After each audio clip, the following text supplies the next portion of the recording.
안녕하세요. 전북 4대 부설고등학교 교사 정승모입니다. 이렇게 만나서 반갑습니다. 지금쯤이면 각 학교들이 1차 고사를 끝내고 체육대회나 체험학습 등으로 한껏 즐거운 마음에 들뜬 시기입니다. 하지만 대입을 앞둔 고등학교 3학년으로서는 처음 맞이하는 고비의 시간일 수 있습니다. 이 어려운 고비를 여러분들이 어떻게 지혜롭게 넘기느냐에 따라서 여러분들의 입시의 성패가 달려있다고도 볼 수 있겠습니다. 3학년 첫 출발선에서의 마음을 다잡고 다시 힘을 내시기 바랍니다.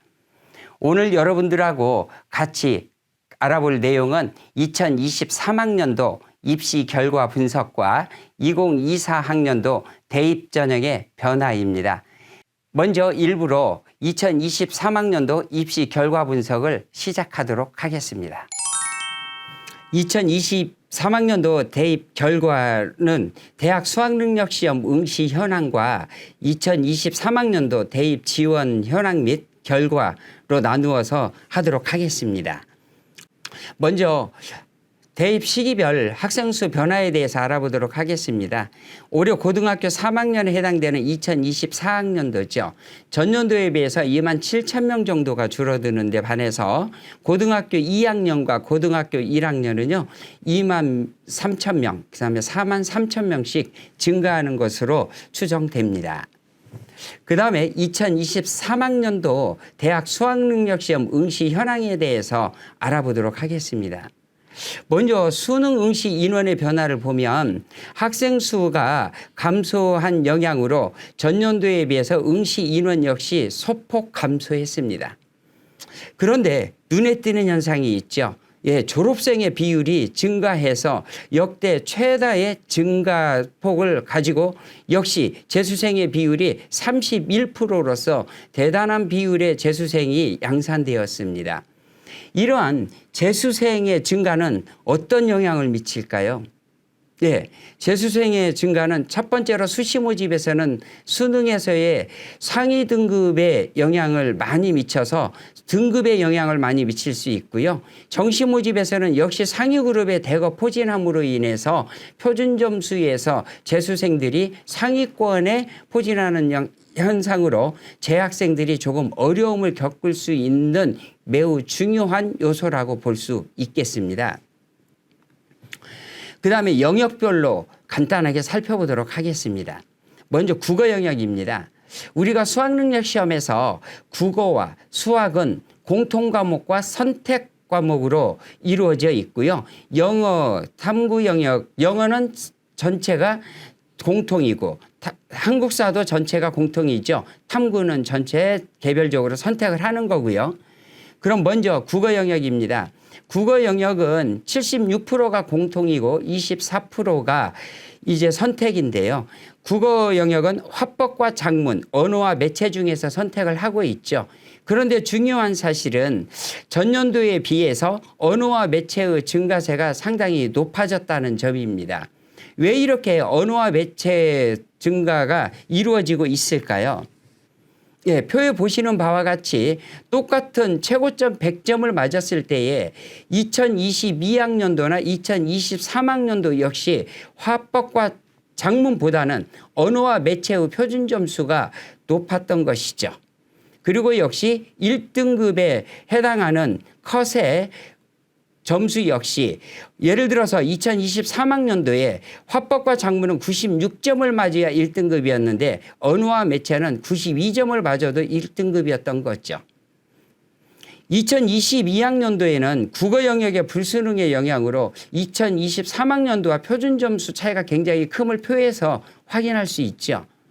언어와 매체가 다소 유리한 점을 알 수 있는데요. 뒤에서 확인하시겠지만 수학에 비해서는 특정 선택 과목의 유불리 영향이 그래도 조금 적은 편이기는 합니다만 그래도 언어와 매체가 조금은 유리하다는 판단하에서 언어와 매체로의 선택 학생들이 증가하고 있음을 알 수 있습니다. 그 다음으로는 수학 영역입니다. 예전에 가형에 해당되는 게 미적분과 기하이고 나형에 해당되는 분야가 확률과 통계인 건 아시죠? 먼저 2021학년도에서 2023학년도까지 3개년의 증가 변화 추세를 살펴봤습니다.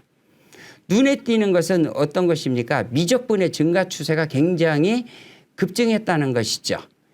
2021학년도에는 34.3%가 미적분을 선택한 것에 반해서 2023학년도에는 45.4%였던 것입니다. 즉 2021학년도에는 가형에 해당이 되었겠죠. 이와 같이 미적분을 선택하느냐 또는 확률과 통계를 선택하느냐에 따라서 선택 과목의 유불리의 영향이 수학에서는 매우 커서 현재 미적분으로의 선택자가 증가하는 것으로 보이고, 또 요즘에 와서 인문 계열보다는 자연 계열 선호가 증가하고, 또 하나는 이러한 영향으로 미적분을 선택자의 표준 점수의 영향으로 인해서 교차 지원의 가능성이 높아짐으로 인해서 이것을 이용하기 위해서 교차 지원이 증가하고 있음도 여러분들 매스컴을 통해서 많이 들으셨을 것입니다. 이러한 영향으로 미적분 선택이 좀 증가한다고 볼 수 있겠습니다. 점수로 확인을 해보도록 하겠습니다. 2023학년도를 보시면 확률과 통계는 만점을 맞은 100점을 맞은 학생의 표준 점수가 142점, 그 다음에 미적분은 100점을 맞은 학생이 145점이었고요. 1등급 컷 점수를 보면 확률과 통계는 88점을 맞았을 때, 미적분은 84점을 맞았을 때 1등급을 맞았거든요. 그래서 다소 수학 영역에서는 미적분을 선택하면 동일한 원점수라 하더라도 기하나 또는 확률과 통계에 비해서 더 유리한 표준 점수를 받을 것으로 예상되어서 2024학년도에도 증가하지 않을까라고 예상이 됩니다. 다음으로는 탐구 영역입니다. 탐구 영역도 살펴보시면 2021학년도에서 2023학년도까지의 상황을 보시면 사회탐구하고 과학탐구의 변화를 알 수 있을 텐데요. 먼저 사회탐구의 감소 추세가 상당히 큼을 알 수 있습니다. 2021학년도에 53.2%였던 것이 2023학년도에 48.1%로 감소했습니다. 왜 이렇게 사탐 선택자들이 감소했을까요? 예, 역시 요즘에 이공계 선호 현상으로 과탐이 소폭 증가하고 사탐이 감소했다는 걸 알 수 있을 것 같고요.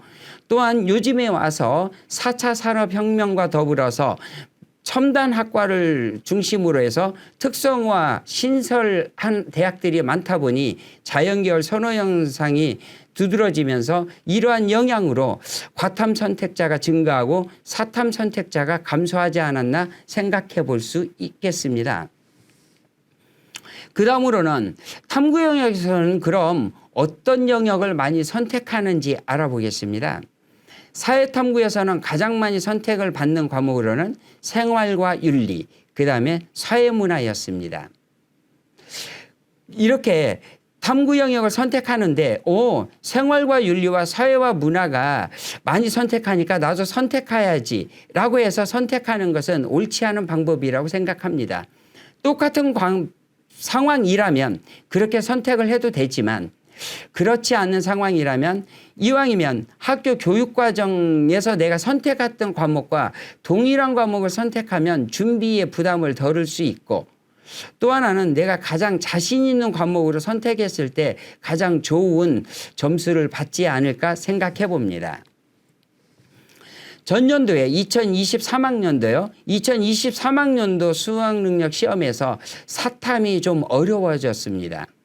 그래서 9과목 중에서 5과목만이 만점자가 1%가 안 됐는데요. 이 정도라면 사탐이 상당히 전년도에 비해서 많이 어려워졌다고 볼 수 있습니다. 과탐입니다. 과탐 영역 역시 지구과학하고 생명과학이 많은 선택을 받았습니다. 역시 과탐 역시 선택하는데 학교 교육과정과 동일한 선택 과목으로 선택을 했을 때 준비에 부담을 덜 수 있겠죠. 또 하나는 가장 자신 있는 과목으로 선택할 것을 권하고요. 여러분들이 한 가지 관광하고 있는 게 있지 않을까 싶어서 조심스럽게 말씀드립니다. 저도 학생들하고 상담을 해보면 탐구 영역을 굉장히 쉬운 과목으로 생각을 하고 나를 견인해 줄 수 있는 효자 과목으로 생각하는 제 학생들이 굉장히 많습니다. 수능 최저를 맞추는데도 역시 탐구 영역이 그 역할을 해줄 거라고 믿는 학생들이 굉장히 많습니다. 그러는 반면에 탐구 영역의 준비는 국영수 과목에 비해서 상당히 소홀히 하는 편이죠. 또 이런 거 아십니까? 재수생들이 국어, 영어, 수학, 탐구 영역 중에서 탐구 영역의 1, 2등급 차지 비율이 재학생에 비해서 굉장히 높다는 것을 알고 계십니까? 여러분들은 지금보다 훨씬 더 강도 높은 준비를 하지 않으면 탐구 영역이 여러분들의 효자 과목으로 자리하기 어려울 수 있습니다. 적극적인 준비가 필요한 영역인 걸 다시 한번 말씀드립니다. 표에도 보시다시피 탐구 영역은 어떤 과목을 선택하느냐에 따라서 좀 편차가 심합니다. 난이도의 편차도 심한 편이고요. 즉 2023학년도에 표준 점수가 가장 높았던 두 과목을 더해보면 우리가 탐구 영역을 두 과목 선택하잖아요. 합은 146점이었던 반면에 하위의 두 개를 합쳐보면 132점으로 무려 14점 차이가 납니다.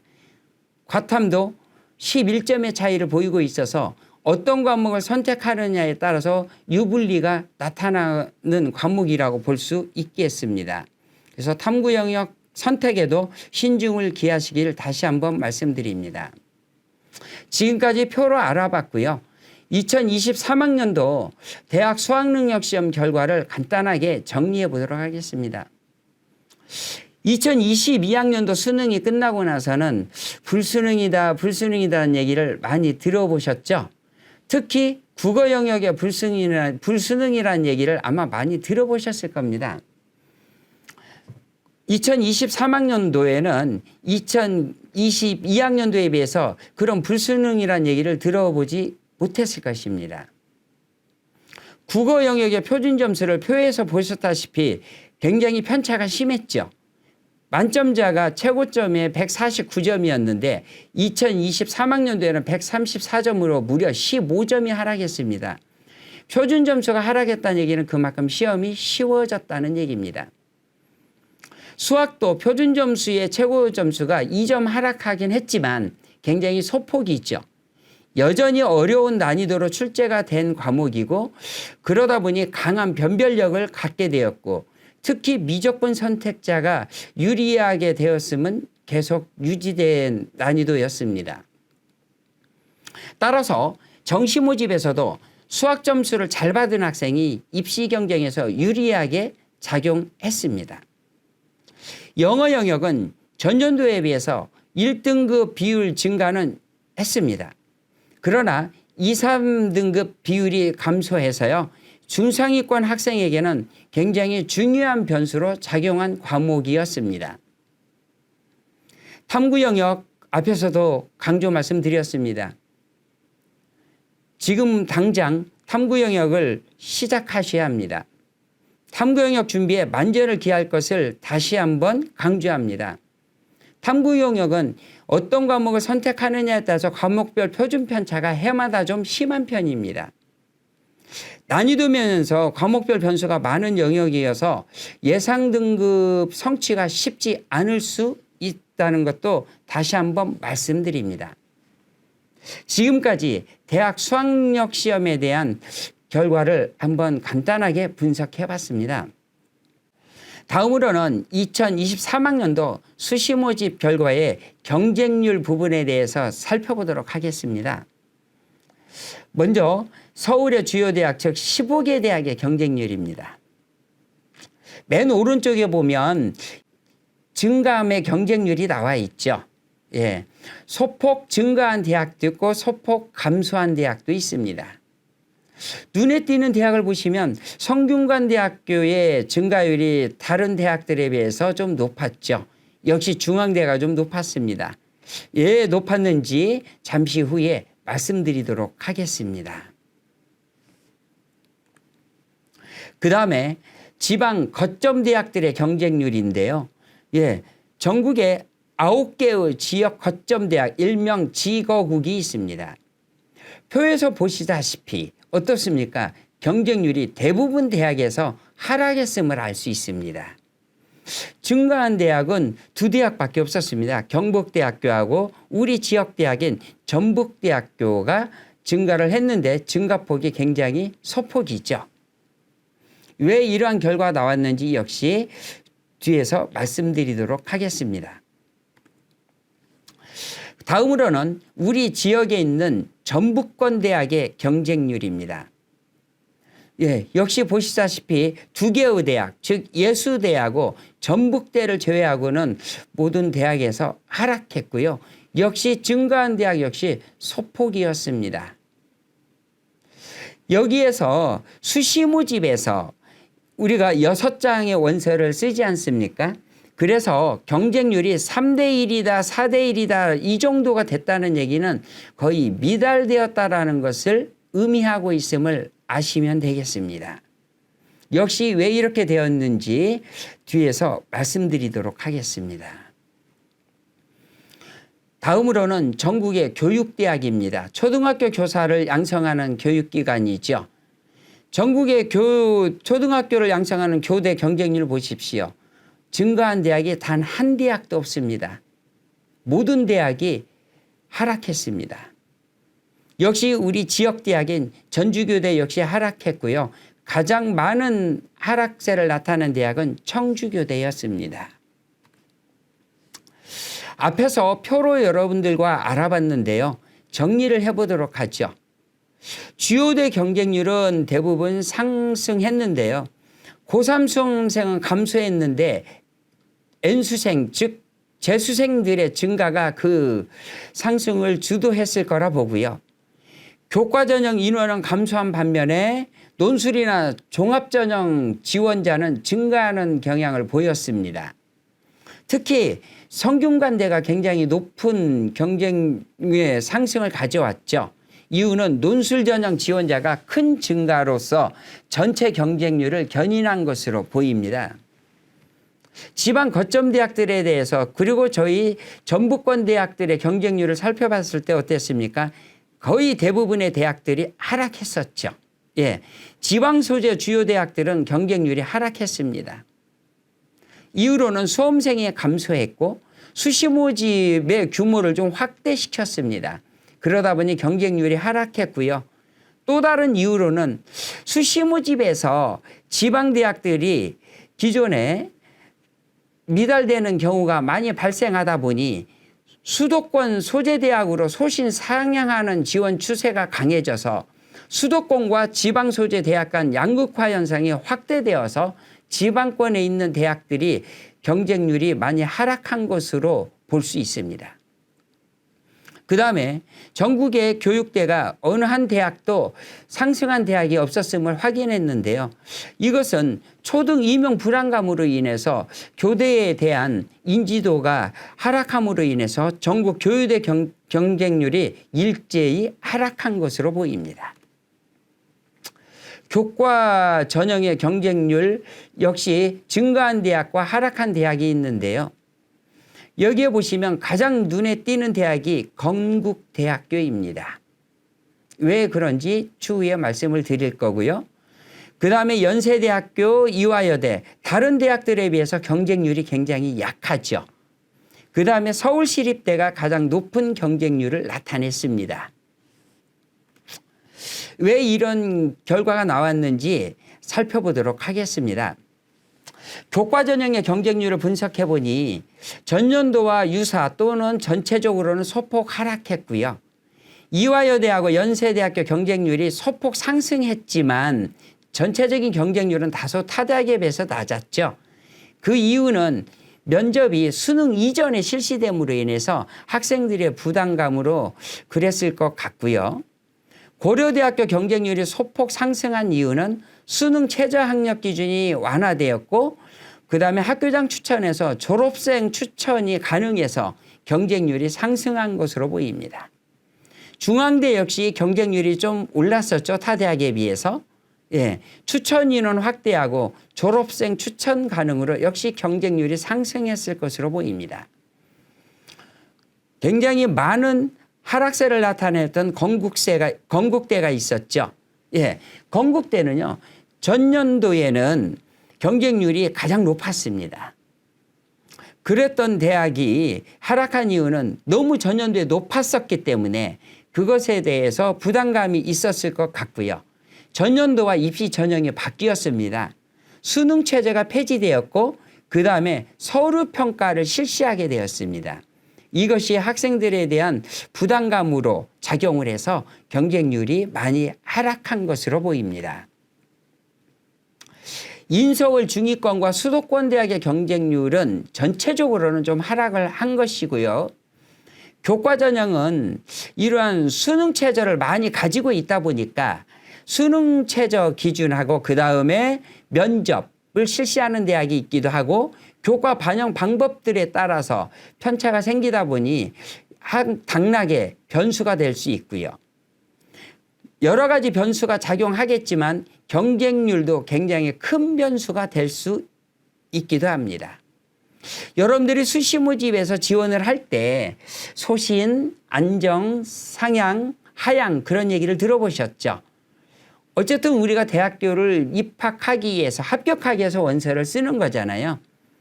그래서 여러분들이 안정 지원을 하는 것도 명심해야 될 텐데 종합 전형의 안정 지원을 찾는 것은 상당히 부담감이 있을 수 있습니다.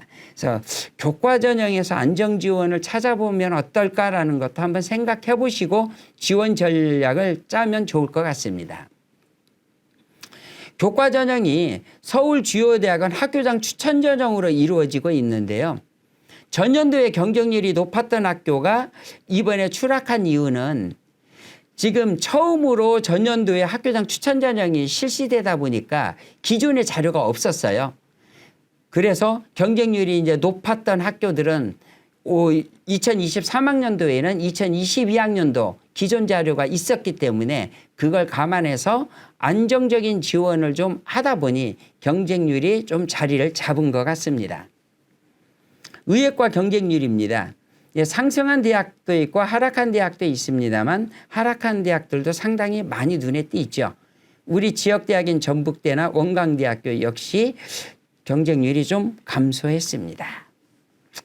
이제 점수에 대해서 알아보도록 하겠는데요. 현재 각 대학교에서 2023학년도 수시 모집 결과를 다 발표하지 않았습니다. 그래서 한국대학교육협의회에서 제공하는 대입 상담 프로그램에 의해서 거기에 사례 중에서 최저에 나와 있는 점수로서 알아보도록 하겠습니다.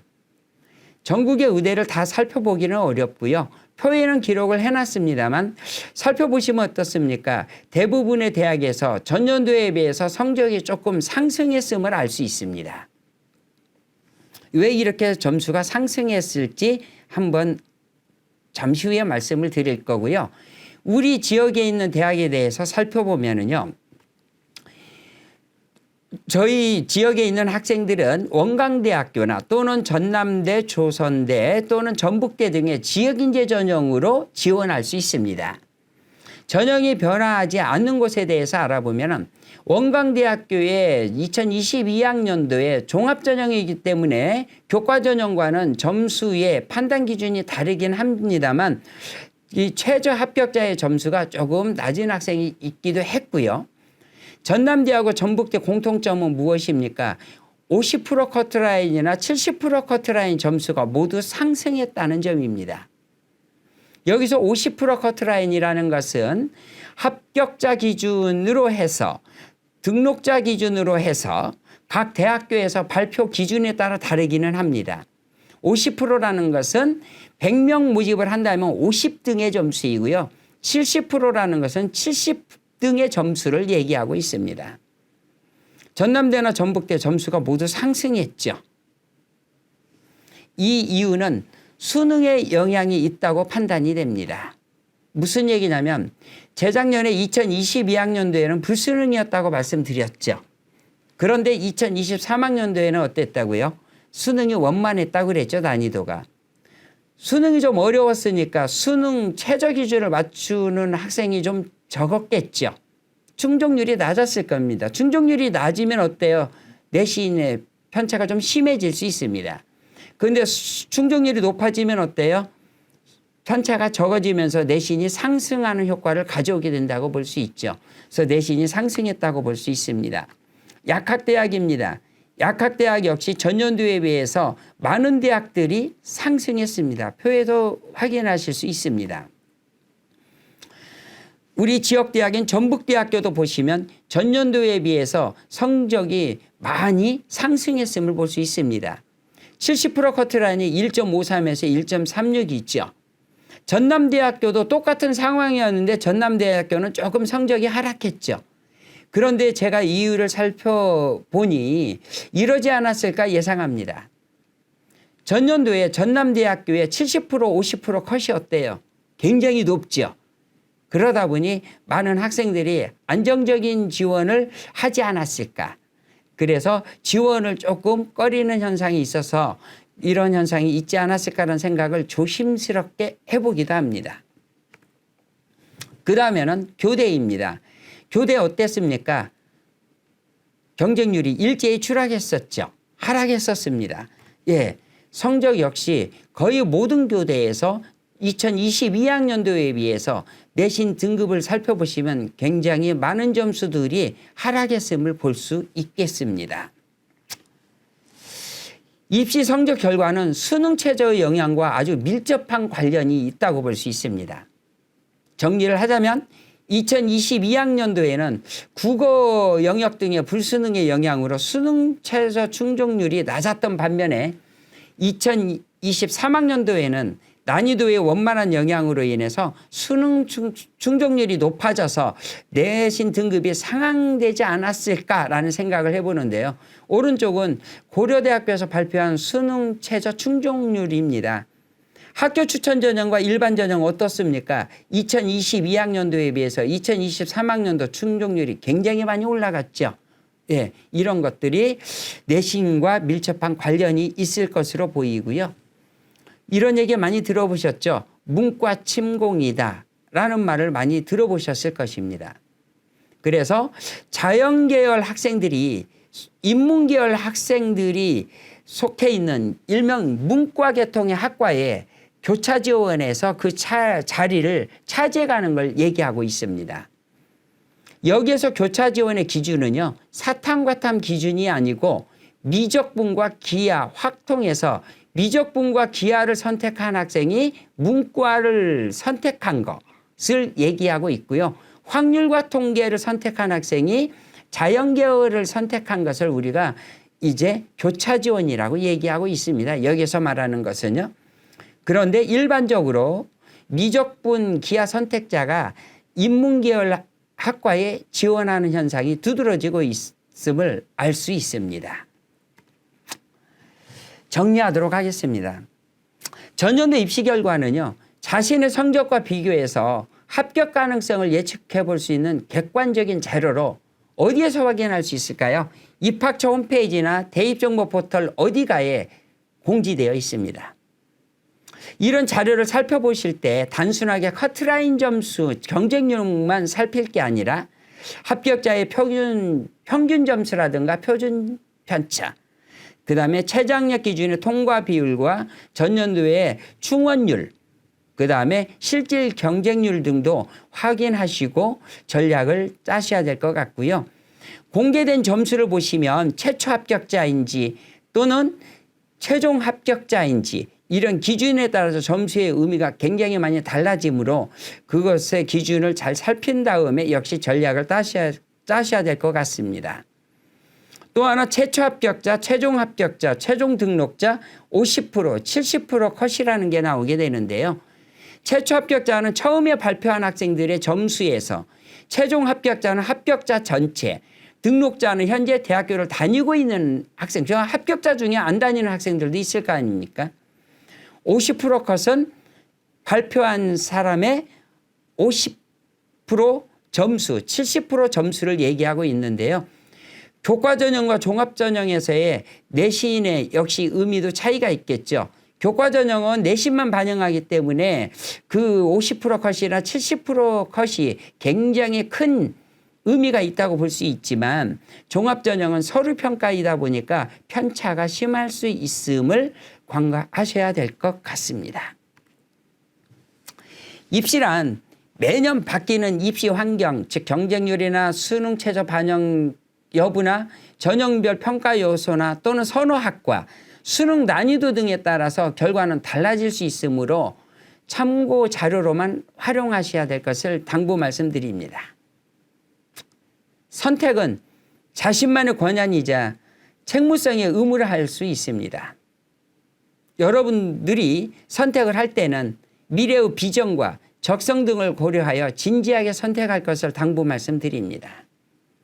무언가의 길을 가기 위한 발을 내딛어야 하는 중요한 선택의 시기에 그 길이 어떻든 내딛는 자의 주체적인 의식이 중요함을 명심하시고 그 주체자가 여러분인 것을 명심하시기 바랍니다. 네, 지금까지 2023학년도 입시 결과 분석에 대해서 알아봤습니다. 여러분들이 3월달 출발할 때의 의지는 굉장히 강했죠. 하지만 끝까지 가는 데는 여러분들이 생각한 것보다 힘겨운 길이 있을 수 있습니다. 여러분들이 힘겨울 때 여러분 곁에 여러분의 선생님과 부모님이 함께 한다는 걸 명심하고 힘겨울 때 여러분들이 손을 내밀어 그 손을 맞잡고 간다면 훨씬 더 효율적이고 가볍게 갈 수 있을 것이라 생각합니다. 여러분들의 성공을 기원하면서 오늘의 일부 강의를 마치도록 하겠습니다. 감사합니다.